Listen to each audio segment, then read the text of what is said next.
Class 10 maths chapter 4 quadratic equation द्विघात समीकरण से एक्सरसाइज 4.2 का थर्ड क्वेश्चन लेकर आए हैं आप सभी के सामने कि ऐसी दो संख्याएं ज्ञात कीजिए जिनका योग मतलब बेटा जोड़ना 27 हो और गुणनफल 182 हो 182. Find two numbers whose sum is 27 and product is 182.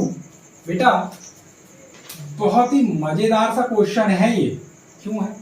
तो हम लिख देते हैं कि माना पहली संख्या कितनी निकालनी है, दो संख्या निकालनी है ना. तो फाइंड टू नंबर्स, तो हमने लिख दिया लेट फर्स्ट नंबर. पहली संख्या क्या बेटा x मान लो, तथा दूसरी संख्या and second number is y. अब बेटा सवाल के हिसाब से चल रहा है, कह रहा है जोड़ने पर 27 हो, योग 27 हो, तो बेटा दोनों को जोड़ने पर आपके पास आ गया 27. ठीक है, यहां से x का मान निकाल लेते हैं. x बराबर या y का मान निकाल लेते हैं. y बराबर 27 माइनस x आ जाके. ठीक है, दूसरी चीज बोल रहा है कि प्रोडक्ट यानी गुणा करने पर आपके पास क्या हो जाए 182. मल्टीप्लाई कर दो, तो मल्टीप्लाई करने पर आ गया x into Y equals to 182. ठीक है बेटा, y की जगह क्या रख देंगे, ये रख देंगे. तो x तो x है ही, y की जगह रख दिया हमने 27 माइनस x बराबर 182.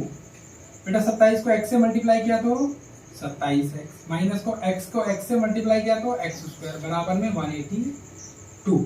ठीक है, अब क्योंकि x स्क्वायर माइनस का है तो मैं इसको उधर लेकर जा रहा हूं, तो 182 यहीं का यहीं रहेगा. x स्क्वायर उधर जाकर क्या हो जाएगा, प्लस का हो जाएगा. 27x भी उधर जाकर क्या हो जाएगा, माइनस का हो जाएगा. और 182 प्लस का ही रहेगा. समझ में आ गई बात? में आ गई बात, समझ में आ गई. देखो कितना इजी है.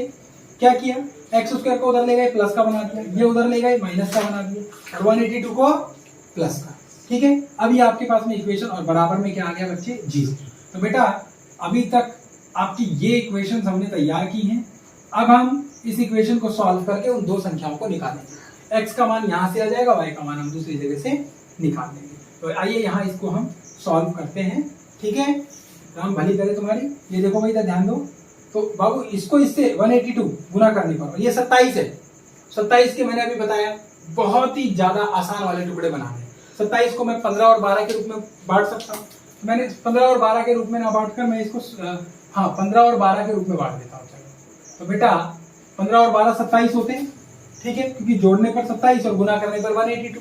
तो बेटा 15 दूनी हो गया 30, 15 धाम 150, 30 और 150 180 होता है. देखो बेटा 15 दूनी 30 एक हो गया और 15 धाम 150.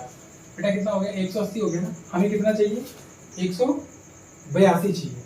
ठीक है, तो मैं इसको थोड़ा एक बार कम और ज्यादा करके चलता हूँ. मतलब कि मैं इसको 14 और 13 कर लेता हूँ. तो 3 चौक 12 का 2, हांसिल आया 1, 3 एकम 3 और 1 4, गुना 1 चौका 4, 1 एकम 1. बेटा 2 8 1. बेटा 13 और 14 फैक्टर बन गया. देखो पहली बार में हम जब 180 पर पहुंच गए, इससे लास्ट वीडियो में मैंने ये समझाया आपको सेकंड क्वेश्चन में कि आपको कैसे फैक्टर्स के पास पहुंचना है, ये मैंने बताया. और यहाँ देखो फैक्टर के पास आप कितना इजीली पहुंच गए जब आपने दोनों आसान वाले टुकड़े बनाए. आसान वाले टुकड़ों से आपको 180 आ गया, यानी कि एक की आगे पीछे हो सकता है क्योंकि केवल दो हम पहले हैं. 180 है, हमें 182 चाहिए, 182 चाहिए. तो बेटा ये बन गया हमारा 13 और 14. तो आपके फैक्टर क्या बनेंगे कि -13 और -14 इक्वल्स टू -27 और -13 इंटू -14 इक्वल्स टू 182. वो भी प्लस का. ये रहा फैक्टर बना लेते हैं. मैं इसको यहाँ एक बार दोबारा से लिख देता हूँ. एक्स स्क्वायर माइनस का 27x जमा का 182 बराबर का 0. बेटा जी एक्स स्क्वायर माइनस का 13x माइनस का 14x प्लस का 182 बराबर का 0. इन दोनों को जोड़ दोगे, माइनस का 27 माइनस माइनस की संख्या जुड़ जाती है. इन दोनों में से कॉमन आ गया x माइनस 13 बचा, माइनस का 14 इन दोनों में से कॉमन ले लिया और यहाँ पर आपके पास में x माइनस 13 बचा. मैंने क्या बताया, ये वाला जो फैक्टर है इसको आपको सेकंड बार में दोबारा वैसे का वैसे ही लिख देना है और फिर एक बार सॉल्व करके देखना है. x को x से मल्टीप्लाई किया तो x स्क्वायर, x को 13 से मल्टीप्लाई किया 13 है. पहला कॉमन बात मजे से लेना है, मतलब कि बहुत सोच समझ के लेना है. इन दोनों में से जो आपको 14 बच रहा है, क्योंकि यहाँ x बचना है, यहाँ x बचाना है आपको, क्योंकि ये x है, तो इसलिए भैया 14 है तो 14 का 14 कॉमन ले लिया। अब 14 को 13 से गुना करोगे तो 182 आता ही है, माइनस माइनस प्लस, तो बेटा क्या हो गया x माइनस 14 और x माइनस 13, ये x माइनस 14 और x माइनस 13 दोनों में से एक संख्या। तो अब आपके पास में दो संख्याएं आ जाएंगी, क्या आ गई, x माइनस 14 इक्वल्स टू 0 और x minus 13 equals to 0। x बराबर में क्या आ गई 14 और x बराबर में क्या आ गई 13।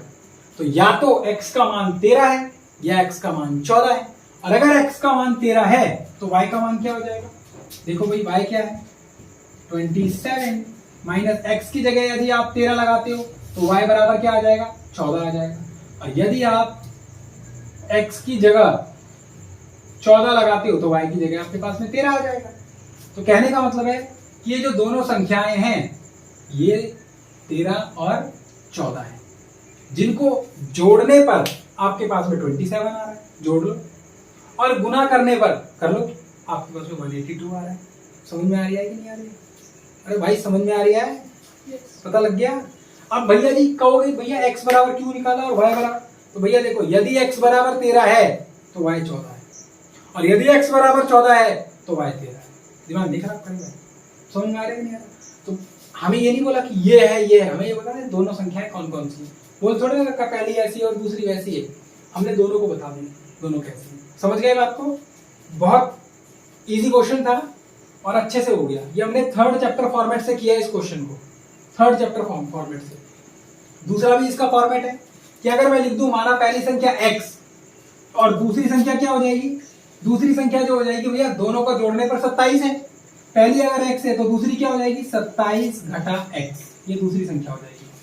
कैसे हो जाएगी कि अगर 27 में से पहली संख्या निकाल दोगे तो दूसरी संख्या निकल कर आ जाएगी, क्यों, क्योंकि दोनों को जोड़ने पर 27 है। समझ में आ रही है बात बेटा? दोनों को मल्टीप्लाई करने पर देखो यहाँ मल्टीप्लाई तो कर रखा है, तो यही वाला गेम यहाँ हमने कर रखा है। आप थर्ड चैप्टर के हिसाब से करो तो भी आपका, और अगर आप क्वाड्रेटिक इक्वेशन द्विघात समीकरण से करो तो भी आपका हो जाएगा। समझ गए बात को? आप एक्स वाई मानकर चलो तो भी, और एक्स एक्स मानकर चलो तो भी।